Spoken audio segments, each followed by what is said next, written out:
Alright guys, so in the last video we talked about for loops here. Now let's talk about while loops. So while loops are a little bit different here, but it's another type of loop that you're going to run into.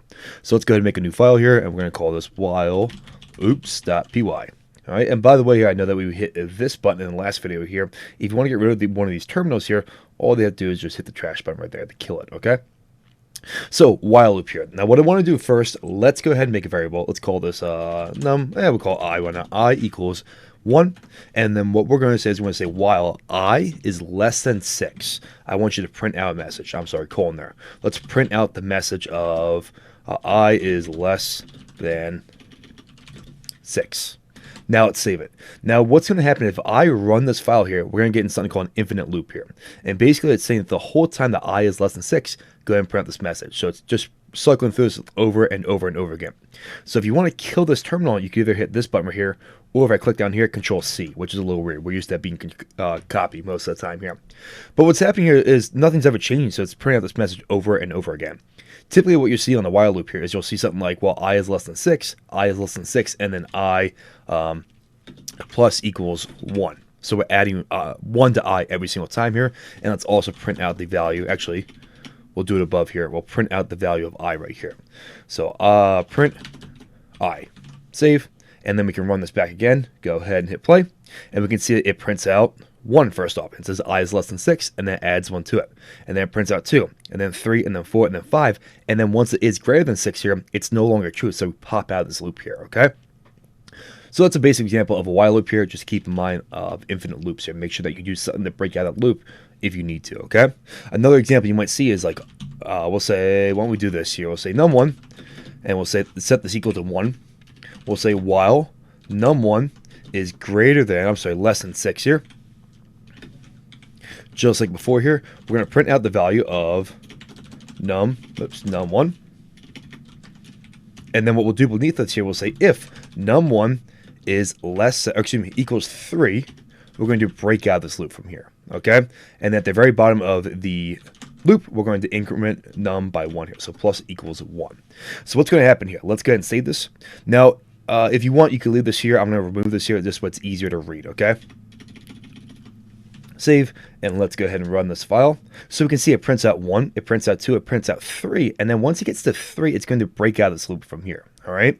So even though we're not meeting the condition of it being greater than 6 here, we're still breaking out of this loop because it said, hey, if it's equal to 3, break out of that. So that's another thing you might see in a loop from there, this break statement that breaks out of your loop entirely here.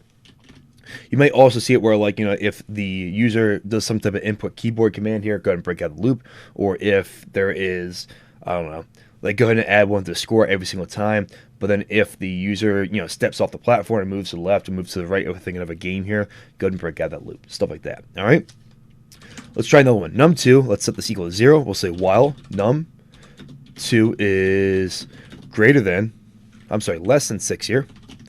Num2 plus equals 1. So we're adding 1 to that number every single time here.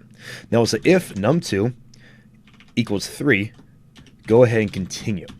And then we'll say print the value of num2. Save, same deal as before here. I'm going to go ahead and remove this here. This is what's easier to read at the bottom, okay? And let's go ahead and save this here. All right, let's go ahead and run this here. So now we can see it prints out 1, it prints out 2, it doesn't print out 3, it prints out 4, and it prints out 5 here. So basically what continue does here is it doesn't print out this part right here. It continues the loop, but it kind of resets to the top of the loop for that iteration, if that makes sense there, okay? So we print out, you know, if we're starting at 0 here, we're adding 1 to it, so we start at 1, that's our 1 right there. It's not equal to 3, so we print out the value of num1, and then we cycle back through again here. It starts at, you know, now it's adding to 2 here, it's not equal to 3, and now it prints out the value of 2. Then it gets to 3, or excuse me, it starts at 2, gets to 3, and then it says, hey, now it's equal to 3, go ahead and reset that loop here. So now 4, 5, and then 6, and then it breaks out of the loop here. So continue is another keyword that you might see, okay? Just so you guys are aware of that, all right? I think we have one more here. Let's do num3, set this equal to 1, and then same deal as before, we're going to go ahead and remove this here. You could probably keep yours in if you wanted to, just go ahead and comment it out. We'll say num3, we'll say while num3 equals, we're going to say, I'm sorry, I keep doing this wrong every single time now, is less than 6 here. We'll print out num3, and we'll say num3, num3, there we go, plus equals 1. So we're adding 1 to that number every single time here. And then what we'll also do is we're going to say else. Now notice the spacing here, even though it's not indented here, it's still part of this while loop here, because an else is kind of expecting something to be attached onto it, right?